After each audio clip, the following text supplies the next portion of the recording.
at like a school, a religious school or a religious church, like how does that? Oh, a religious church. Do you know of any other non-religious churches? Yeah, I should have said that. But you know what I mean, like the.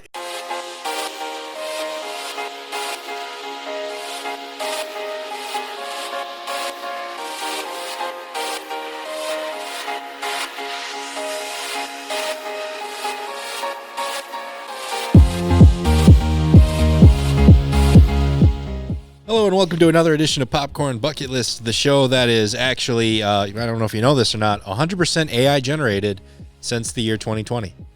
We actually don't exist. We do not exist at all. It's true. We've been AI generated for about 4 years now. So there's a little fun fact for you right there. See, look, who am I drinking water? Technology. I'm the only one that's real around here, you guys. Carter's just flipping cameras to no one. We just add this in post. She's just flipping cameras to no one. It's really hard. It's very interesting. It's a very interesting process. No, we are going to be talking about artificial intelligence, however, as AI has made its way back into the movies again this weekend. Afraid, or it's a confusing title. It is kind of, because it's afraid. Does it want me to say afraid, or does it want me to say AI? Whatever it is. That's I don't what even they remember. want you to say. That's what they afraid. It's afraid. Yeah. E. Yeah. There's not even an E, but it feels like there should be. Anyways, So, another AI movie kind of coming into theaters here. So we thought we'd talk a little bit about our soon-to-be robot overlords and their evolution in cinema here. Mm-hmm. As per usual, I like to kind of start things off with a little bit of a history lesson here. Very good. Let's go. I like to give a little bit of an origin story here. We think AI in general, and we think AI in movies, and we think back to the past few decades. Yep. It's been around for a lot longer, It however. has been around for a long time. Now, fair point here. This was based on a Wikipedia page, so take this with whatever grain of salt, I guess, whatever you want. But according to my research here, one of the first instances of an artificial intelligence in a movie was in 1927's Metropolis. Fantastic movie. Talk about ahead of its time. I mean, computers weren't even really a thing then. What it talks about, the way it was shot, all of that was ahead of its time. Yeah. How do you predict that one? I mean, props to them. Coming up with artificial intelligence before we even really knew what computers were. German filmmaking at its finest. Yeah, I suppose. Yeah. 1920s German filmmaking. So we're still good there. Early. I think we're good. We're good in that. There we go. Yeah. Yep. Like I said, one of the first instances right there, but it is generally kind of considered to be, more of a recent thing, but there have been a lot of examples throughout the years here. So we're going to talk about some specific ones here. In classic PBL fashion, we split this up into 3 categories.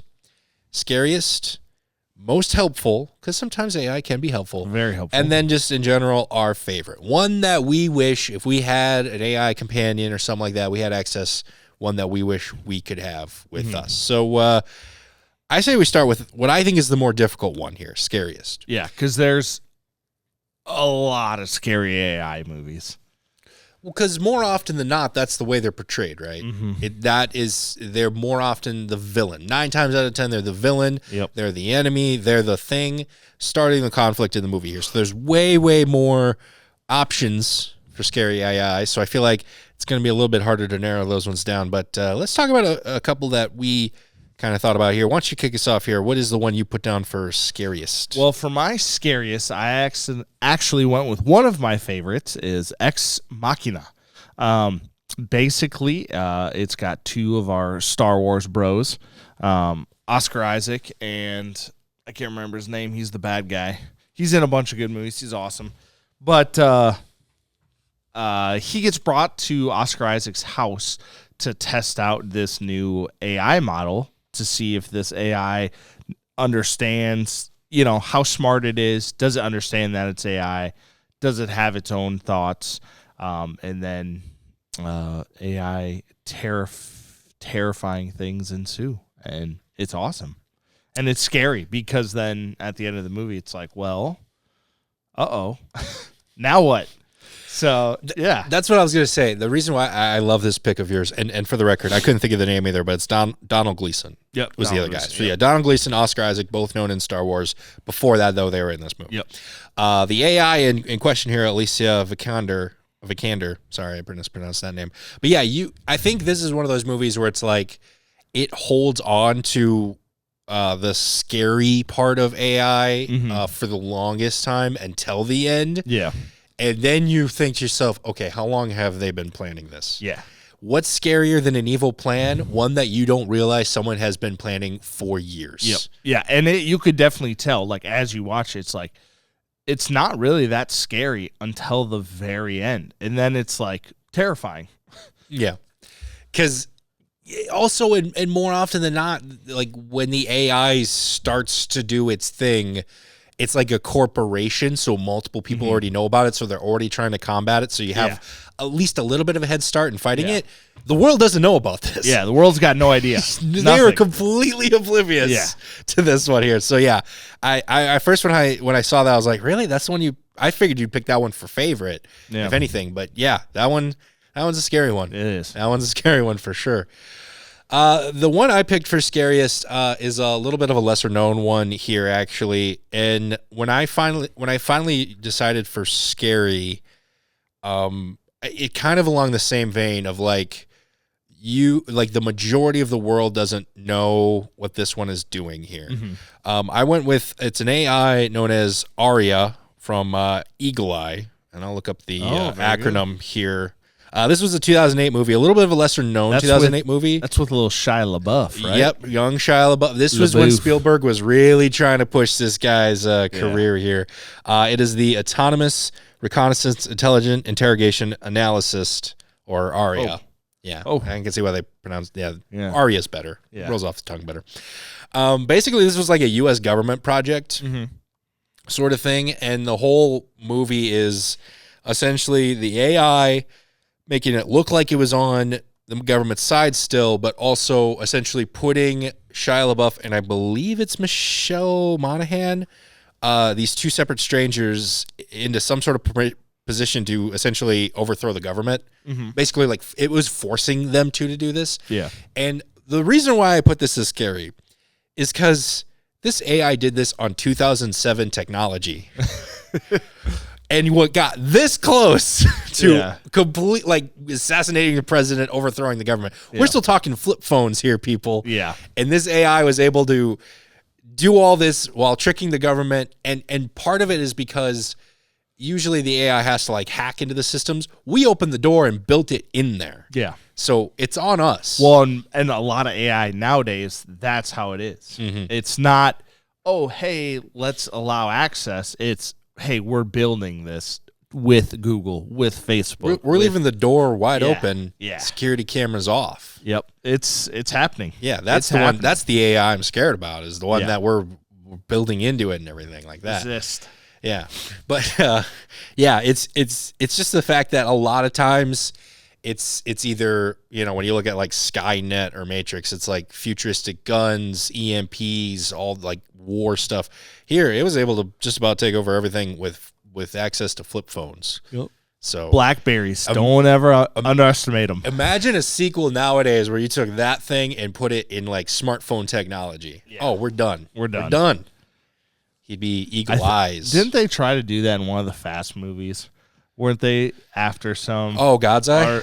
Yeah, but that wasn't an AI. That was basically just Google Maps, but on steroids. Okay. Yeah, just tracking. But people. that's the precursor to it's Eagle Eye, God's Eye, Chuck Norris Eye. There you go. Boom. There we go. It's been a while since anyone's done a Chuck Norris joke, I think, in forever. All right, so yeah, that's a couple of our scariest ones here. Who do you think would win in a? This is just a random question here. I just thought of now. Who do you think would win in a fight, yours or mine?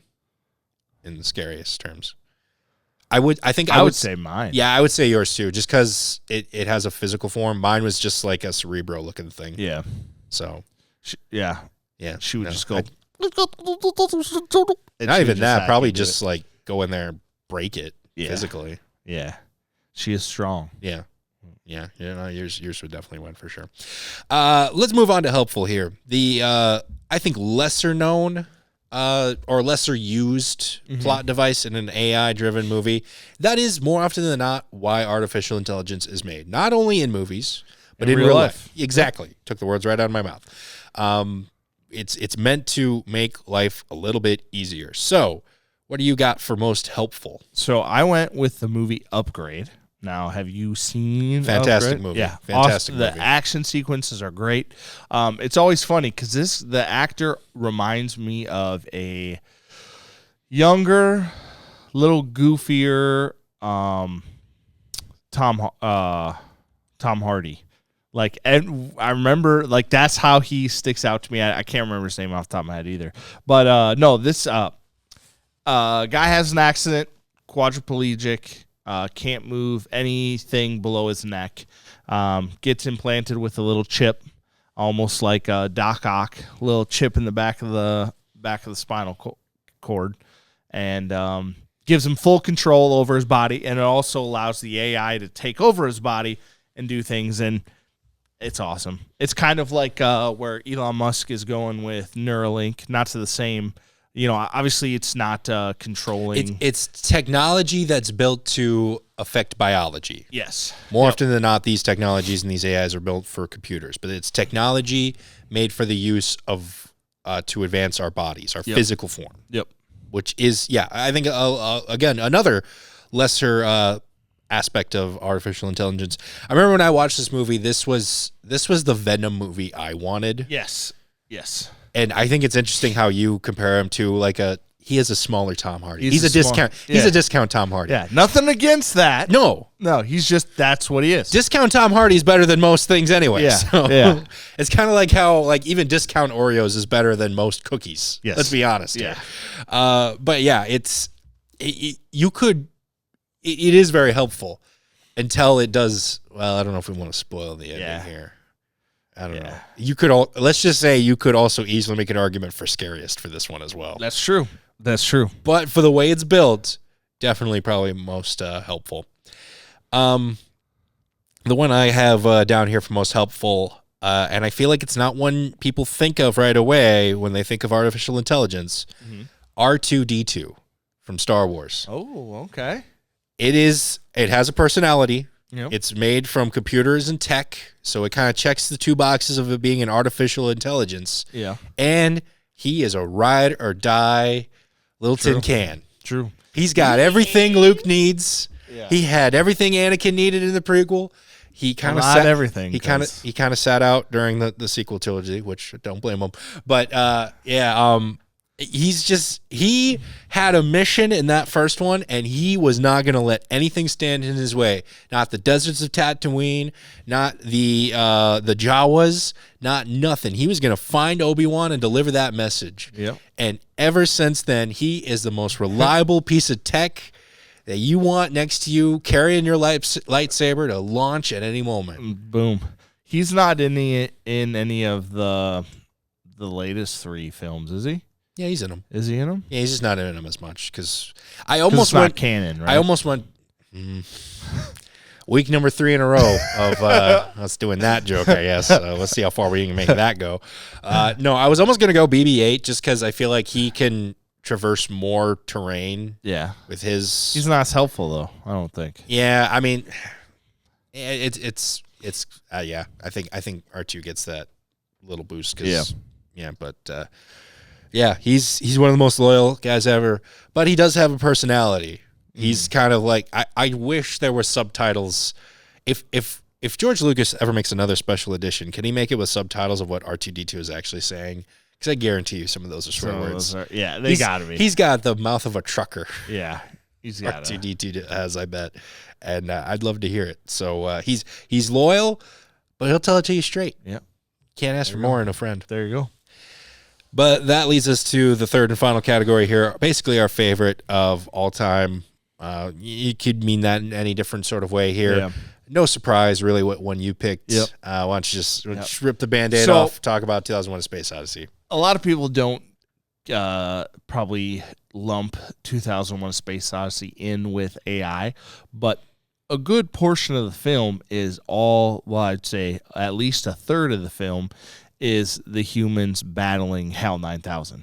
Like, that's it. That's AI. And then it shows how Hal, even when they try to conceal themselves in the spaceship and try to do these things to beat Hal, how it doesn't always work. And just that fighting is just awesome. And it's scary and it's beautiful and it's a lovely film. And whenever I get the chance to talk about it, I always will, because it's a great film. I will say HAL 9000 is very scary in its simplicity. Yes, it's a very simple. It's just a square box, red dot. It's not even like a scary eye movement or anything like that. It's just a red, like, glowing. I wouldn't even say but you eye. almost know what it's always thinking. Yeah. So yeah, and the also scary part about AI in general is they're almost always smarter than the humans. That's what makes them intelligent. Yeah, literally in the name. Well, and going on to that scene, like, the humans are like, "Oh, we're so smart, we're gonna sit in this space pod, exactly, and they can't hear us. The AI can't hear us." And it's like, well, you're sitting where he can see you, and he's just reading your lips because he's smarter than you. He knows what you're saying. They always figure it out quicker. The only way to really beat it is to either A, just physically destroy it, which usually they have some sort of counter to that, or B, outsmart it quicker, which is so difficult. That you can't do that. So difficult, yeah. But yeah, as annoyed as I am of you always talking about 2001: Space Odyssey, at the same time, it's warranted most of the time. Kubrick got a lot right with that film for sure. Yes, he did. Mine, I almost questioned saying out loud, but I'm going to stick with this here. The robot, or the AI known as Joy from Blade Runner 2049. I live alone. I just need someone to talk to sometimes, and it looks like Ana de Armas, so that's always a plus, and that's all I'm going to say about that.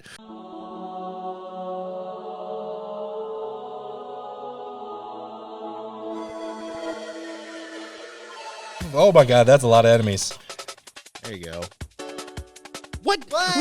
No, he totally hit that. Did it. You done. Did it. You done. You're a computer gamer, aren't you? I'm not a gamer at all. You have a PS3. Yeah, that I use for racing games. Oh no, he's got a hostage. It's alright, I'll save you. Hitting the button. Dodge. I gotta say it out loud.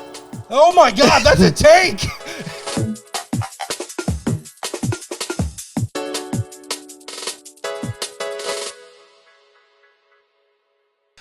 But yeah, let's move on then to the weekly preview. Talk about actually quite a few movies coming out here this weekend, more than I thought there would be, at least.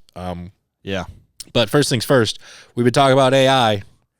This is the big one here. This is arguably the big ticket item. Afraid. We're just going to call it Afraid. But yeah, it's spelled out so that the AI in Afraid is like standing out, which is clever. I'll grant them that, but I don't know how to pronounce it. This is a Blumhouse movie.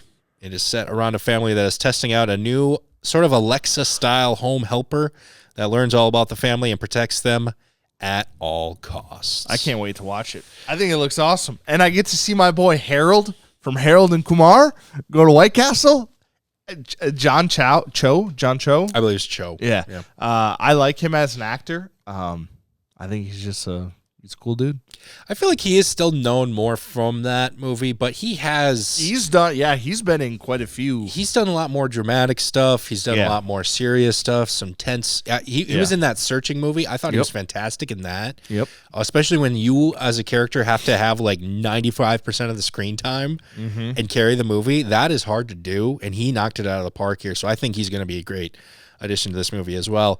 For those of you out there who feel like this premise sounds familiar, it's because Disney Channel fans already saw this movie in 1999. It was called Smart House. Yep, love that movie. It was a good one too. It is an interesting premise here. This is going to be a little bit different though, because it's not a made-for-TV Disney Channel movie. It is a PG-13 horror movie vibe. Yeah, and kind of going back to Smart House, I was actually talking with my cousin Jada about this, so shout out Jada. Smart House, one of the only things I remember from that movie, I loved watching it. I just, whenever I saw it was going to be on Disney Channel, I was like, I got to stay home that night and watch it. And the only thing I really remember about it is when she like turns into a tornado in the living room and she's yelling at him and her voice changes. Yeah, that's that's kind of one of the only scenes I remember too, because it's like she's a hologram, but she turns into a tornado. Yeah, it just kind of wrecks What? havoc. Yeah, and then it's like, oh, you're watching Sons of Anarchy, and the mom is the smart house lady. It's like She's the mom from Married with Children. Yeah, it's Oh, like, gosh. all right. Yeah, it's tackling the idea we've seen this time and time again. AI is bad. I know, revolutionary idea. Bad. Right? It's not good. I'm curious, did you get a demonic vibe from this trailer? I feel like with my trailer Demonic, no. there was some sort of physical presence. Yes. Yeah. I don't know if I'd use the word demonic, but some sort of, I would say, maybe real life presence. Maybe I'm just getting ahead of myself then, Yeah. because we're going to talk a little bit about that later on. Yeah. But yeah, what do you get from it? I got definitely a more of a thriller, scary horror vibe from it, and it almost looks like it turns into like a slasher. Like that's the kind of vibe I get. But whether or not it will, I have no idea. But I'm pumped to see it. That's all I know.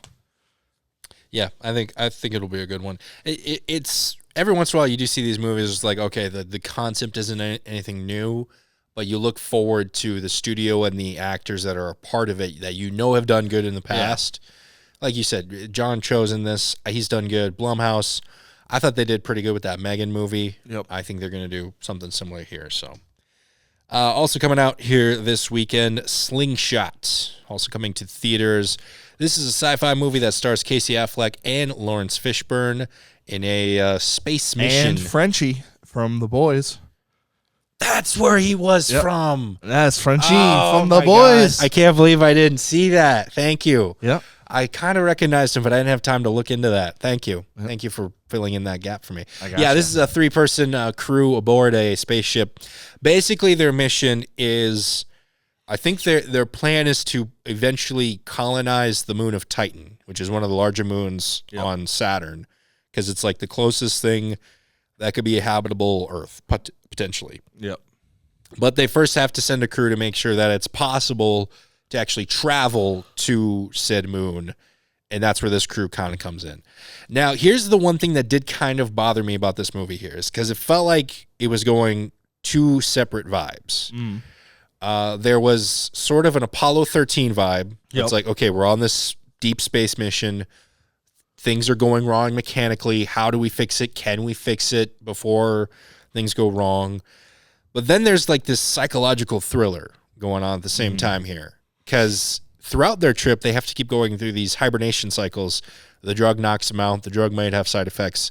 One of the characters keeps hallucinating. Is what he's seeing real or fake? Yep. I don't know if you need to do both. Yeah. And also, like, I give AI, speaking of AI this week, I got AI vibes off Lawrence Fishburne's character. Oh, I didn't even think about that. Yeah. Like, because he was the one that was awake when everybody else was sleeping. He's kind of the one telling him it's not real. But so he almost gives me like he's the fail-safe if the humans can't do it and they mess up, take them out and you'll continue the mission. Yeah, like, kind of, like I said, the purpose of this is just to see if the trip is even possible. Yeah, because the title of the movie is Slingshot. They need to, one of the big parts is slingshotting off the gravitational pull of Jupiter. That'll be the last like push you need to make this journey and everything. Yep. And if that part doesn't work, well, plan B, I guess. But let it be known, is if you are on a spaceship that has you in a hibernation sleep, don't be on a ship with Lawrence Fishburne. That's two movies, this and Passengers, where things go wrong because you're in a hibernation sleep in deep space and Lawrence Fishburne's on the ship. Yeah. It's just, I mean, it's 2 times is not a lot of times, but it's weird that it happened twice. Yeah, true. It's all I got to say about that. But yeah, like I said, it's got those two vibes. I think either movie would work separately. Mm-hmm. It just feels like it's maybe potentially doing too much doing both. But maybe it'll work. I don't know. I don't know. Any other thoughts on this one here? Very sci-fi centric weekend here. I like it. Yeah, I'm a big sci-fi guy myself. I kind of like it as well. But we're going to go into something a little bit more down to earth. quite literally, Yeah. metaphorically, and emotionally. You Gotta Believe. Well, it's coming to theaters here. This is a baseball movie. You know, high school sports is starting to start up here again and everything. Granted, it's not baseball season, but whatever. Yeah, it's a baseball movie that centers around a real-life Little League team that played back in the early 2000s, 2002 to be exact. They go from nothing to something when one of their parents is diagnosed with cancer, so the team essentially rallies around this as motivation and attempts one of the greatest comebacks of Little League baseball to not only motivate themselves, it's to not only motivate themselves, but to motivate the parent to sort of fight this as well. Yep. If this wasn't based on a true story, I would think this is one of those spoof movies that's on SNL. Yeah.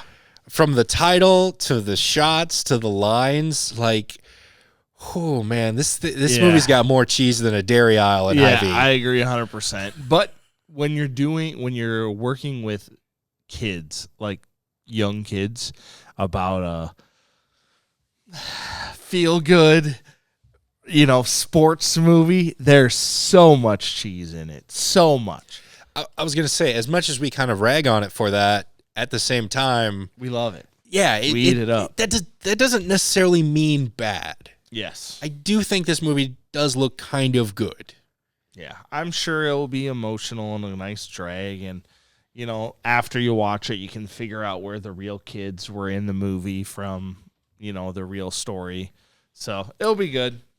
Oh, yeah, I totally forgot. Cameo from one of the Sandlot characters in this. Yeah, he's like the manager, the ump or something. Yeah. The catcher kid from Sandlot. He's in this too. Yeah, good to see him. It's good to see he's still working. Yep. Yes. Yeah, I don't know. Cheese Fest baseball movie.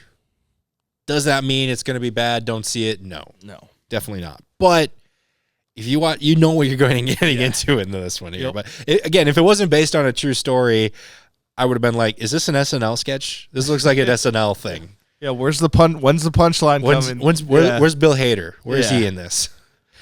Also coming out this weekend, Reagan, coming also to theaters. Political season is really ramping up. I don't know if people have noticed that or not. You heard this? I don't know. Have you heard this? I'm just learning this now. Yeah, apparently politics is happening. Yeah. So yeah, with it kind of ramping up here, it only makes sense to release a movie about one of the most recognizable political figures of all time.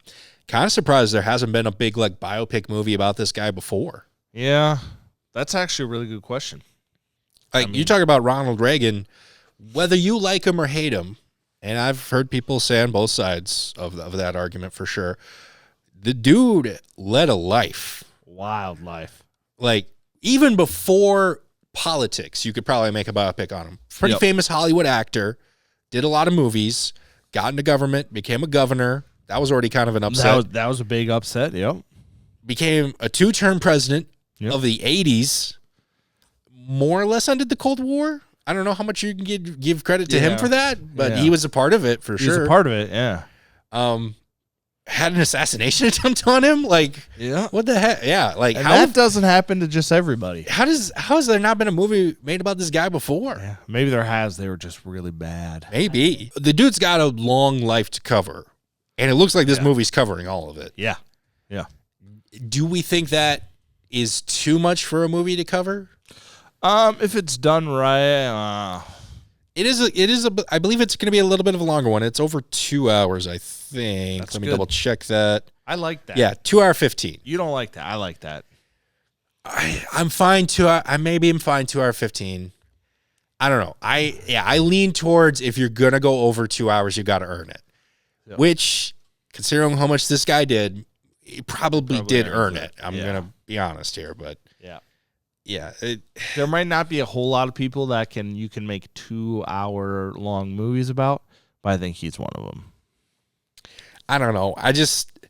There's so much to talk about that I'm worried it's gonna skip over stuff or kind of gloss over stuff that I'm gonna be like, well, I kind of wanted to see a little bit more. But then again, I guess I've always said when it comes to biopics, I'd rather watch the documentary anyway. So prepare for a 2 hour 15 history lesson. There you go.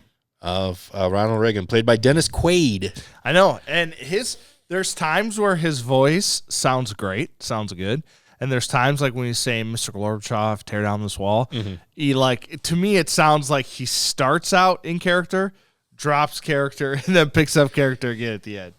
I'm kind of in the same boat. There were definitely parts where I was like, oh yeah, he kind of got the, it's not an SNL impression. No. Which I do think is ironic because I will say one of the best impressions I think of Ronald Reagan was on SNL with Phil Hartman.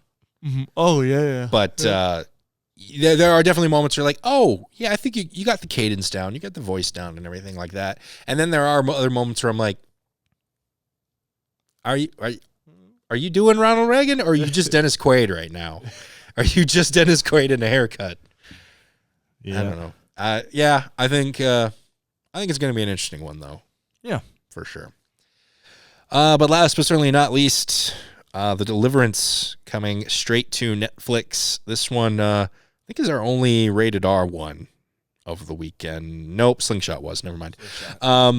Yeah, this one, another movie essentially based on a true story, and I say that with air quotes, and I'm saying it out loud because I realize I usually have a graphic over this so people won't see me actually do that.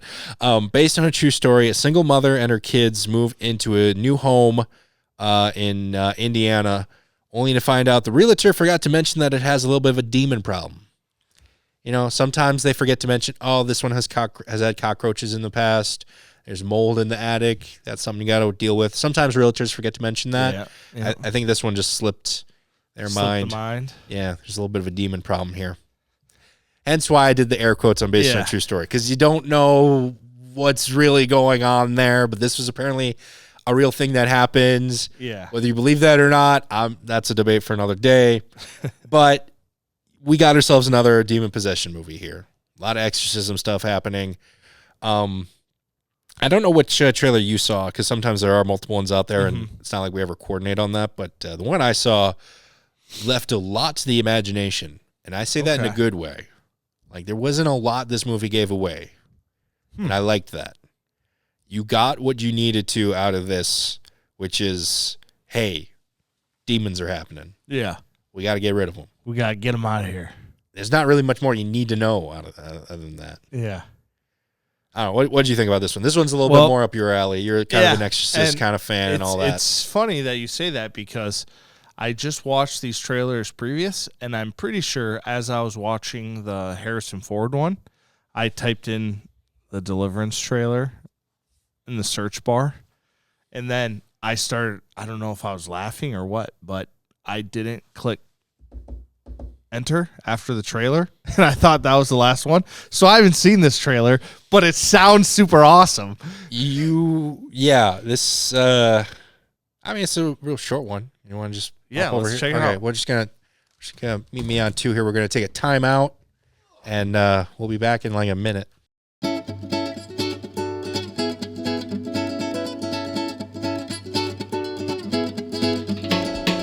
Time back in. All right, so now you just watched it. What are your thoughts? I'm pumped for it. I looked awesome. You're exactly right. It kind of tells you what it's talking about, but at the same time, it's like, okay, are they exorcising the little kid? Are they just doing it at the house? Did the house come with the demons, or did they bring them with them? Because sometimes I can do that too. They're at like a school, a religious school or a religious church. Like, how does that? Oh, a religious church. Do you know of any other non-religious churches? Yeah, she said that. But you know what I mean? Like, is that a school setting, or is that just a strictly church setting? Yep. Like, what's going on? So yeah, it looks awesome. Yeah, like I said, it gives you just enough to tell you what the movie is. Mm-hmm. It's sort of a demon possessed movie, and it knows that there's that audience out there. So there's people like you who enjoy watching those movies and everything like that, or that are gonna come to it. But it doesn't bog you down with like, oh, there's all this lore and history of the demon. Like, maybe there is, but it's saving it for the movie. Yeah. So no, it looks good. Yeah. Yeah, that's pretty much everything coming out here this weekend. Let's wrap things up as per usual with some number one recommends. Ryan, I think I got you down for first this week. So why don't you take us away? What are you gonna recommend this week? This week, I am recommending Blink Twice. Absolutely loved it. It was phenomenal. I'm sure you were probably going to say that, but I'll talk about it. This was Lenny Kravitz's daughter, right? What's her name? Zoe Kravitz, her directorial debut, and she did phenomenal. Going into this, I was thinking it was going to be more of like a spiritual or demonic or kind of hallucinogenic horror film, and that's not really what else. It was more of a straightforward thriller until the very end. But I absolutely loved it. I thought Channing Tatum was great. I thought the rest of the cast was fantastic. It's nice to see Channing Tatum in not a shirtless hunk, funny guy kind of role again, get him back to something more serious, not like a Dirty Dancing or Dancing in the Rain or Step Up. That's what it was. finally stuck the landing there. Yeah. Like an actual got there. like He got serious there. film. Yeah, like it was good. I really enjoyed it. Yeah, I guess the only thing I'll really say about this movie here is it gave me the vibe of like when the first time I watched Get Out. You had Jordan Peele essentially doing this first movie. You did not know what to expect. Am I saying is it's as good as Get Out? Not quite, but it's really, really, really good, especially for a directorial debut, where it kind of left you like wanting more. It wanted you to see what else Zoe Kravitz is going to kind of come up with, and everyone knocked it out of the park. Yeah. From the performances to the writing to the shots and all that. So, yeah, wholeheartedly agree with that one. Just to give a second recommendation, just so I don't piggyback off yours entirely, I started watching the show House for some reason. House. It's like the doctor one with Hugh Laurie. He's a jerk. He's limping around. Oh, but yeah. They're like solving medical cases and all that. And I don't know. I saw like a few clips like scrolling I've through seen like some clips. It's funny. Facebook reels and stuff like that. And finally I saw enough where I was like, all right, fine, I'll bite. I'll see what this is all about. Yeah. The main reason why I started watching this show is because in every single one of the clips, people are like always arguing against House, even though he always ends up being right. And I'm like, is there like a reason why they haven't figured out by episode 3 to just stop arguing with them? And I've gotten to like episode 10 and it's like, no, you have to have conflict in a TV show. Yeah. But you it's can't pretty, just, okay. It's like by episode like 3, you should just like just stop arguing with the guy. He knows what he's talking about. Like, quit debating him. Yeah, he's a jerk, but he's right. He's right. So that's just kind of a mini recommend. I guess I'm only like 10 episodes in, but yeah, whatever. But yeah, that's gonna do it for us here on this episode of Popcorn Bucket List. Check out our social media channels. We post actual reviews on there. Like, so if you wanted us to hear us talk about Blink Twice right when we were done watching the movie, like minutes after we walked out of the theater, we hit record, we gave our thoughts right away. And I think that's always fun to also then kind of talk about it here later on in the week, just kind of compare. So if you want to see what we thought right away, check us out on our social media channels. We post them on Facebook, Instagram, and TikTok as well. And you can see those on screen here. Go and check them out and see what other videos we post on there as well. For myself, Ryan, and Carter, we'd like to thank you so much for watching, and we will see you at the movies.